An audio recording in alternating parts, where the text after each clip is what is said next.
Hi everyone, I'm here with Chris Kirkwood. He's the managing director of the Sourced Property Group. Hi, Chris. Thanks so much for being here today. Thanks very much for inviting me onto your podcast, and congratulations on hosting a podcast. It's a great way to connect with your customers. So yeah, well done.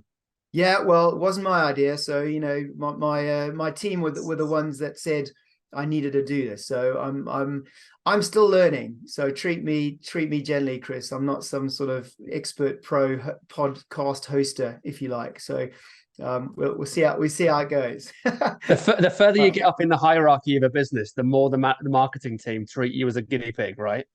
I think that's it. That's it. You get told to do things, and in the end, you just have to sometimes do it. So anyway, I'm Yep. enjoying it very much, actually. So it's been a good strategy so far. Look, just to start off, Chris, tell me a bit about the Source Property Group and what you do, and what service you offer your customers, and kind of how you define your customers. Yeah. Okay. So, well, quite a few big questions there. So let's start off with franchising, because yeah, we're a property group, as you've rightly said, and it's quite common to see property franchises around the country.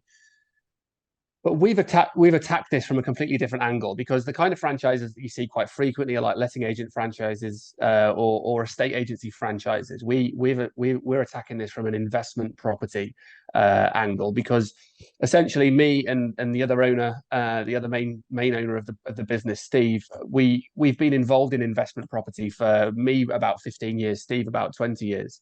That is our experience. That is what our passion is. We absolutely love, still to this day, getting involved in the nitty-gritty side of property investing.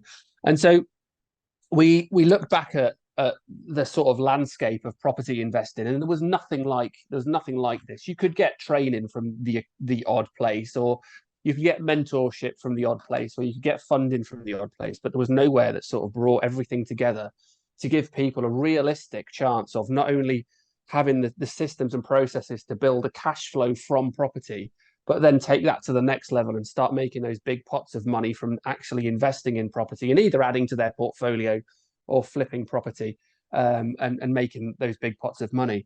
So we brought all of that together, and we created like this training system where we teach people how to make money out of property, and depending on what their individual situation is, that training system is flexible enough to deal with somebody who is coming to us with no experience and they really need hand holding and education to start off with, or somebody that's more experienced, has done some kind of property investing before, and what they're looking to do is scale their business, because we can deal with all kinds of people depending on their background.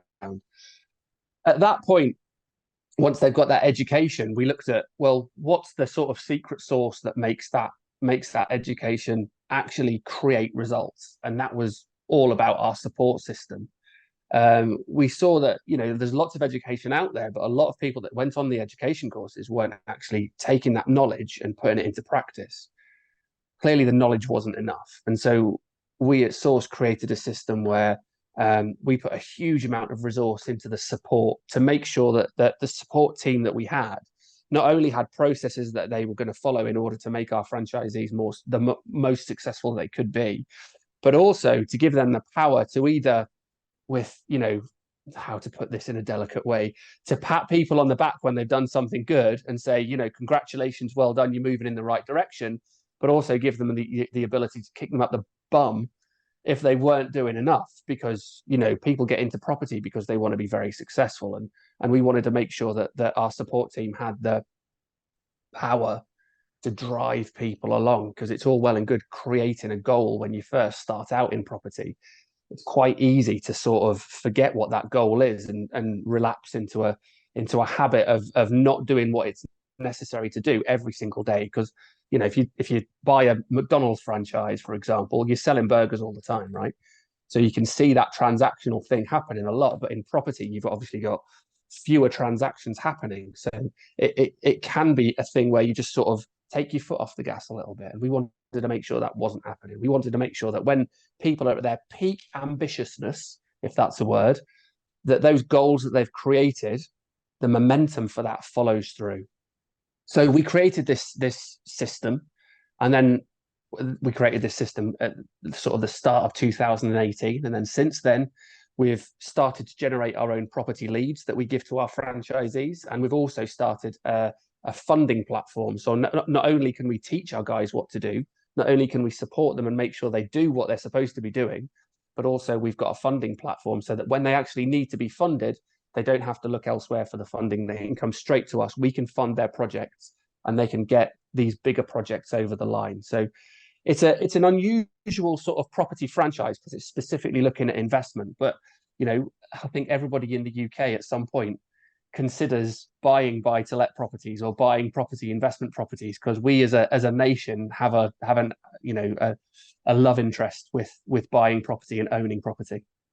Okay, right. That all makes great sense. And you're right, everyone loves a property program, right? So, you know, my wife and I Yeah. my wife and I constantly have property programs on. We're watching Grand Designs last night, actually. So, you know, everyone has an interest and ideas about it. So, but take me back then. So, how did franchising come into things? So, there was a business there to start with, or a business got started, but how did you develop that into the idea to franchise it?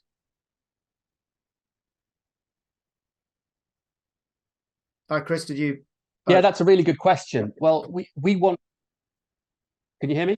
Yeah, it's good. Yeah, sorry, there's a bit delay You coming. got me. Okay, great. Okay, it's a really good question. So we decided to franchise it because we wanted to have a closer business relationship with the people that we're working with. So we're quite choosy about who we work with.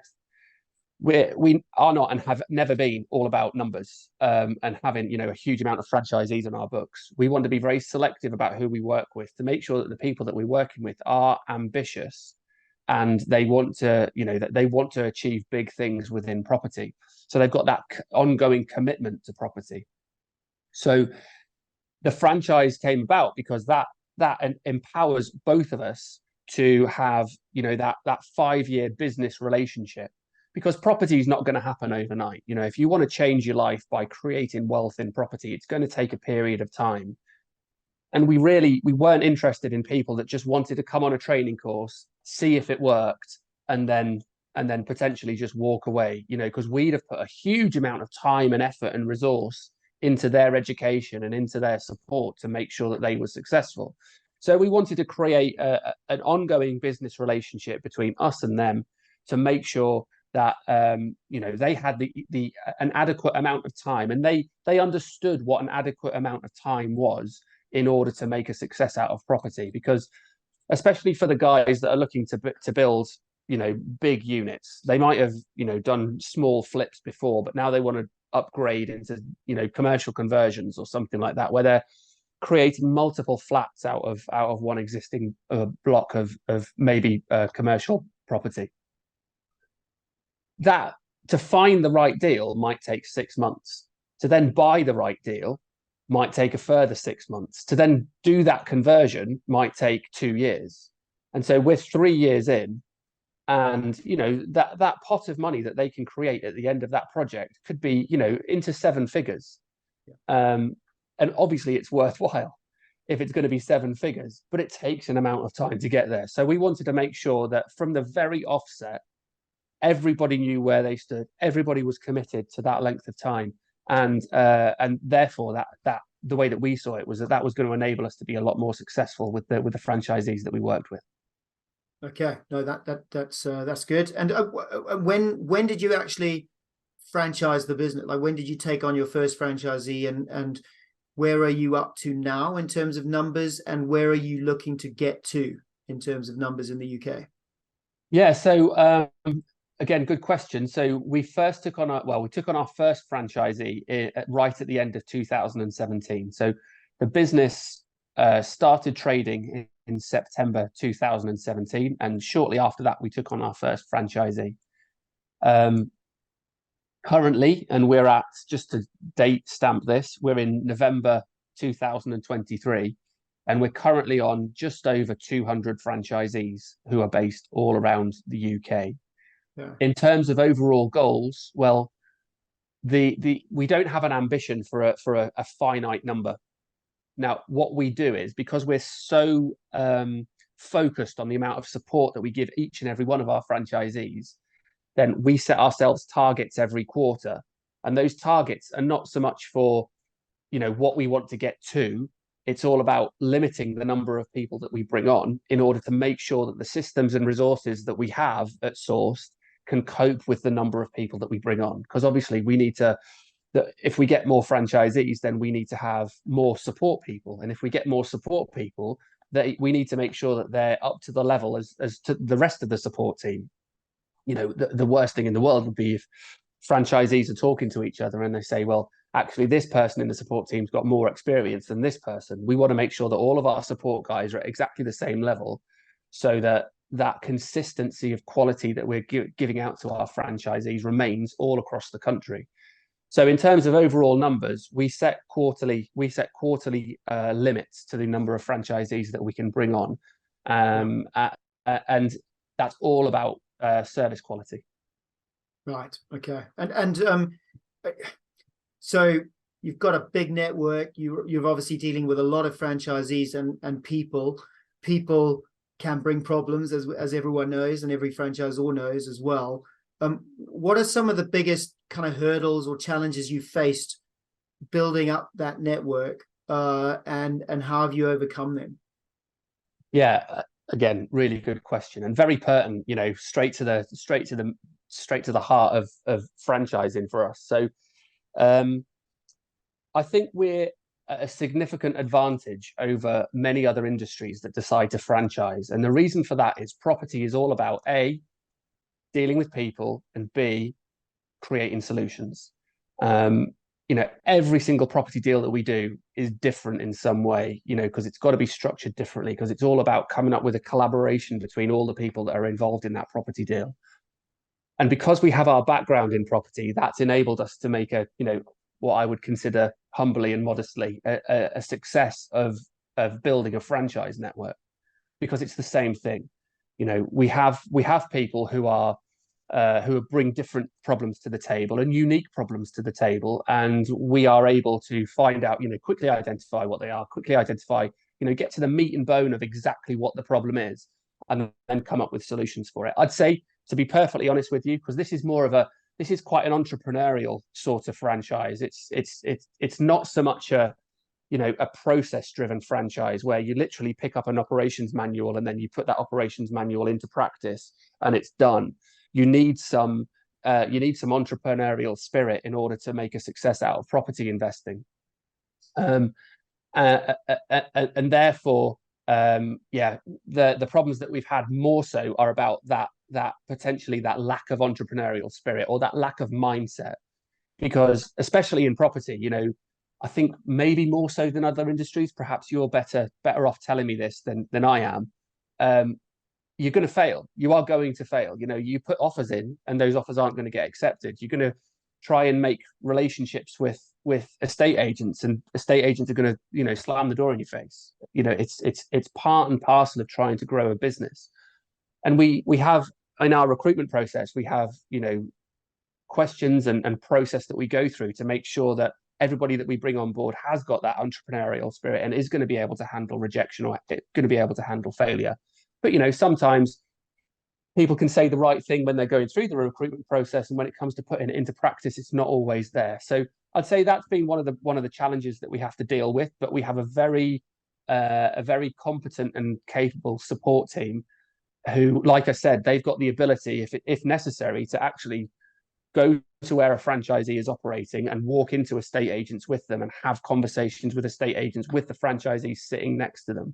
Because we are absolutely committed to the success of each and every one of our franchisees.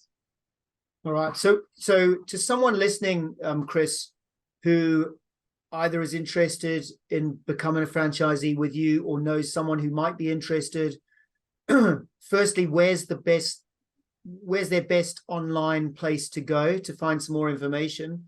And secondly, how do you talk to people about what the property market's doing in the UK right now and how Mm. that may or may not affect their business positively or negatively? Oh, I love the market-based questions. I really do. So the best place for people to go to have a look at Sourced and everything that we have to offer is www.sourcedfranchise.co. And Sourced is spelled Sourced, franchise.co. So head over there. You can have a look at some of the franchisee success stories that we have. You can download our brochure and stuff like that. And just have a route around because we've got loads of information on there. So that's the easy part of the question. The slightly more difficult part of the question is talking about the property market. Now, I genuinely, I've had 2 meetings today with people outside of Sourced, and both have asked me about the property market. And the reason that everybody brings up the property market, especially at the moment, is because of the media. And the media are reporting that it's doom and gloom in the property world, that interest rates remain high. In fact, we just heard today that interest rates are going to remain the same as they have been for the last couple of months. Inflation remains high, cost of living, so on and so forth. Now, when you're involved if you're a property owner and you own and live in your own property, then absolutely that kind of information is going to affect you. And potentially it could affect you negatively, especially if you're coming out of a fixed period on your mortgage and you're going into a standard variable rate, because it's likely that your mortgage is going to go up. When you're involved in property investing, it's a completely different world. Because in property investing, when I hear that the inflation is the same level, interest rates are staying at the same level, essentially what that's doing for me is that's driving buyers out of the market. A lot of people that are interested in buying are now currently making the decision not to buy because the products that they can find on the high street in order to buy property are expensive. Now, if you understand property investing, then you will actually see that as a massive opportunity because the same number of properties are coming onto the market as always have been, but there are fewer buyers, which means that fewer of these properties are selling. And some of those sellers are very keen to sell. That property might be costing them money every single month, and they need to get it off their balance sheet so that they can, have more disposable income.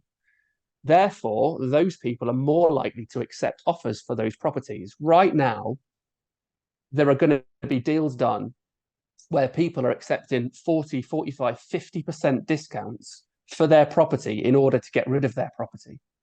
If you know how to buy, now is the best time to buy. Now, that said, let's say that you put this on your platforms and somebody listens to it in 6 months' time and they say, yeah, but it's different now because now we're 6 months down the line. Yeah. There is always an opportunity in property. It's just understanding what the market is doing and where that opportunity is. So what we do in order to communicate that with our network of franchisees is we put on a quarterly event specifically for our franchisees. And the first thing that we do at that quarterly event, which we hold face to face because there's still a lot of value in face to face contact, we do a market update. So we not only tell them what has happened to the market in the last 3 months, what is expected to happen to the market in the next 3 months, but also what the opportunity therefore is in the next 3 months. And that includes not only the market information, but also regulation and legislation changes that are expected to come in as well. So we identify those opportunities very, very early so that our franchisees can get ahead of the game and make those acquisitions and really ride that wave of capital growth and grow in their own business. So that's what we do. But market, you've got to be careful. If you just listen to the media, you've got one point of view. But actually, the point of view that you might need might be something from more of an investment background, like we give to our guys. Yeah, good. All right. Well, I'm learning something there, Chris. So that's that's interesting. It's a buyer's market right now. Oh yeah, big time. Absolutely huge buyer's market right now. Yeah. One question off the back of that I've just thought about. If someone already has a portfolio that they have developed, I'm assuming now is maybe not the best time to sell because of that converse effect, right? So what do you say to them? Hold? Yeah, absolutely. Completely agree. Now might not be the best time to sell, especially if you're in a position where you have to sell. Right? Yes. If you can put your properties on the market and you can dictate what the price is, then and you can just leave them on there because you're still cash flowing because maybe you've still got tenants in there, then now like fine. But if you have to sell, now's not the time to sell. I'd say two things. First of all, have you looked at maximizing the cash flow that you're generating from your property? So we have quite a few people that come to us and they're maybe just buy to let landlords. And they ask us exactly that question. You know, what can I possibly do now? So we would say to them, first of all, have you considered cash flowing your property in a different way in order to increase the amount of profit that you're making? So for example, if they're just a buy-to-let landlord, they might consider turning those properties into HMOs. Now, they might never have done that before. So a HMO is a house of multiple occupancy. So you've got multiple people that are renting individual rooms from you within that house. And typically, that can increase the amount of revenue that you're generating from that single property. Like So student accommodation, for example. Student accommodation, kind of similar. Yeah, exactly right. Like student accommodation, there are other kinds. You know, there are very high-end HMOs that you can build. So we've just built one in Hull, which is 24 bed, very very high end. Got its own gym, got its own cinema room, got its own pool room, all that kind of stuff. Cash flowing at a very very high level. So have you looked at that as an opportunity to increase the money that you're generating from the portfolio, and therefore you wouldn't want to get rid of it? Because if you're creating more money from that individual unit, potentially that can uplift the value of that unit as well. So if you want to refinance it at some point in the future, you can release more of the money, more of the equity that you've got in there. So that's one option. There are a number of different options sitting behind that as well. So there's like serviced accommodation that you can do, or you can go for housing association contracts or Serco contracts, or there's a number of different things that you can do. So first of all, we'd have the conversation of, have you thought about doing all of these things with that property? Because then potentially you won't want to get rid of it. You'll keep it in your portfolio and you'll continue to create that capital uplift from the property. So that's the first thing that I would do from it. Secondly, we'd look at helping them look at all the refinance options that they have, because we have a team of in-house brokers that can look at the wider market for lending and give them a good idea as to what the best products are out there. We'll also look at each individual property. So if you're in a fairly small town, so I live in Cheshire, in not a huge town. If I had a portfolio around here and I put it onto the market at one time, potentially I would flood the market, and I'm just competing with myself. So what we'll also do is we'll sit down, we'll look at their entire portfolio, see the ones that are generating the best return, see the ones that are not generating the best return, see if we can upgrade some of them to HMO or serviced accommodation or higher cash flowing strategies. And now, instead of flooding the market with 15 properties, we might actually decide to sell 2 properties. And if we're selling 2 instead of 15, we've got a much higher chance of selling those 2 if we do need to put them on the market. So there's loads of stuff that we can do. It's property, right? There's always a solution to a problem if you know and if you understand the mechanics of how property works. Okay, and so talking about HMOs,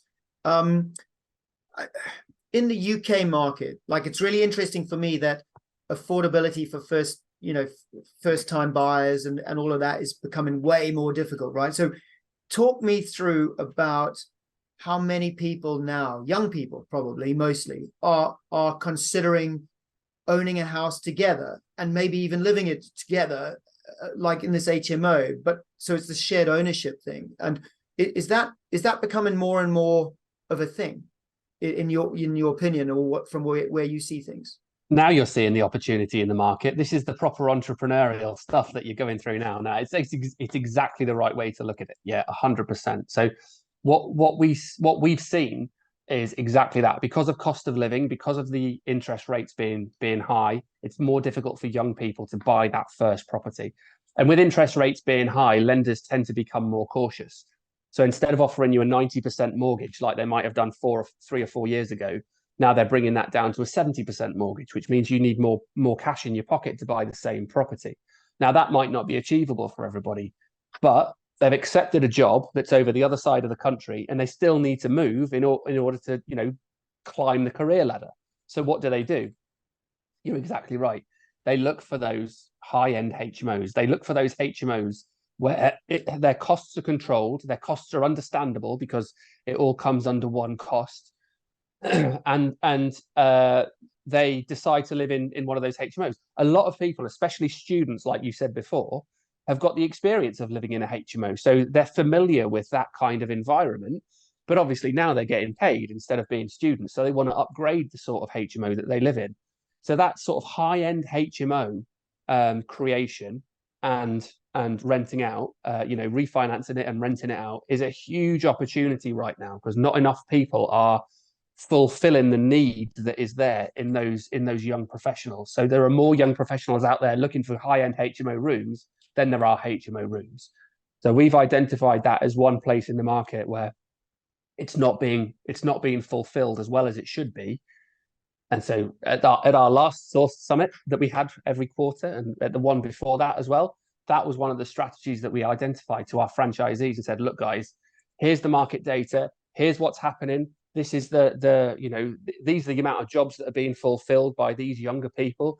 Therefore, you can assume that they're going to be looking for HMO rooms. And so we have very strongly recommended that our guys look for exactly that kind of thing. And how closely are mortgage companies keeping up with this new trend? Because that's often where there can be problems, in that there's this need, but then mortgage companies are too slow to kind of create a template to cater to that. So what are you seeing in the mortgage market around helping people become part of that HMO culture, if you like? Yeah, HMOs have been around for quite a long time, and you're right. It started off with student HMOs were very, very prevalent, and this is still 10 or 15. Well, when I was at university, I lived in HMOs, so we're talking about a little bit more than 15 years ago. I guess I mean at ownership level, like Chris, rather than just living and paying rent. But because HMOs have been around for a while, mortgage companies are familiar with them. Now, to bring it to a different strategy where that's probably more of a prevalent question, serviced accommodation.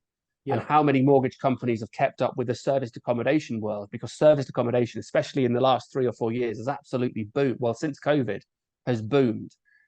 There aren't as many serviced accommodation mortgage products out there as there are HMO products out there, because serviced accommodation is much more of a new strategy. However, we've got brokers in-house that know where to look for these different kinds of strategies. And so our franchisees go to our brokers, and we're able to help them find the right placement for the kind of mortgage that they're looking for. Yeah, that's the right answer. Good answer, Chris. I like it. So lastly, I just wanted to talk about Chris, really. Like what's been your journey, and when did you first fall in love with property? Because you talk so passionately about it. You are obviously in love with it, right? So when did that happen, and what's been your journey with property? Wow. Okay. If you talk to anybody in my office, they'll say that you've just started to talk about my favorite subject. However, right. So, and that's because we're talking about me, but I first started to do property about 15 years ago, and I was running my own business, and I was creating a huge amount of cash from this business, more than I could, spend. So I was putting this money into the bank, and I let that money accrue. And I don't know originally where it came from. I don't know why I was originally interested in property, but exactly like you, I watched everything. I watched Homes Under the Hammer. I watched Grand Designs. I watched Kirsty and Phil. I watched every property program that I possibly could. And then when the time came to it, when I had, tens of thousands of pounds sitting in the bank, it just wasn't a question for me that I was going to put that money into property. I guess it's because of the way that property can provide you with all of the most logical answers to questions. So, do I have security over my investment? Well, yes, you do, because you own the asset. Am I going to create a good income from it? Well, yes, you are, because you're going to turn it into a HMO, and there's a lot of demand for that HMO. So for me, in the logical side of my brain, it just always made sense to invest in property. So I started to buy individual properties. It wasn't complicated. It wasn't. I did no research into like different property strategies. I just started to buy properties, and after I'd bought 2 or 3, I I remember after running them for like 6 months and having tenants in there, and it all was going to plan. I remember looking at my bank statement and thinking, well, what the hell is going on here? I'm making on average £100 per property. What? I'm a property owner now. I'm a multi-property landlord. Why am I not making thousands of pounds a month? Why am I not in Saint-Tropez driving around in my Aston Martin already? And that's because I was buying small, cheap properties in Salford. Now, at that point, I started to look into exactly what can be done in property, and I started to educate myself in all the different strategies that I could get hold of. And at that point, I'd say I really became a proper property investor, because I created a strategy for myself to create cash flow. And I went out there and I delivered that strategy. And it was nothing about acquiring property. For those of you that are listening that understand a little bit about property, I started to build a rent-to-rent HMO portfolio. And from that, I created, after a little bit of time, I created an income every single month of about, just over £6,000 per month. And that allowed me to sell that business that I was previously running, take the cash that I generated from selling that business, and then put that into property in a much more intelligent way, because now I'd educated myself properly in what to do with property. And at that point, when I got rid of that other business, I was in property full time, and I've never looked back. And if you talk to the franchisees that we work with, I am the managing director of Source now. We've got a team of over 30 people. But the thing that I love the most about property is still getting involved in the nitty gritty of the property, going out there, negotiating with estate agents, getting to know and building relationships with estate agents, finding out the things that the estate agent might not want you to know, but because of the way that you ask questions and the way that you build rapport with them, you extract that information from them, and then putting property deals together strategically, putting property deals together so that they create like win-win-win situations for everybody that's involved. And I'm very envious of our support team that they get to do that every single day, because I really miss doing that every day, because that's the part of property that I think it uses the logical part of your brain, and it uses the creative part of your brain. So it's very fulfilling when you come up with something like that and it works. So that's how I got into being the MD of Sourced. It's basically just doing property deals for a long period of time. And you haven't created a reality TV program around that yet, Chris? Not yet. No. It's a good idea though. Not yet. We'll leave it there. Look, Chris, thanks so much for your time today, and let's keep in touch. I certainly know who I'll talk to with any property questions I have in the future. So yeah, absolutely. Feel free. You've got my contact details, so let me know. Yeah. Yeah. All right, Chris. Take it easy. Cheers. Thanks very much. Cheers. Bye.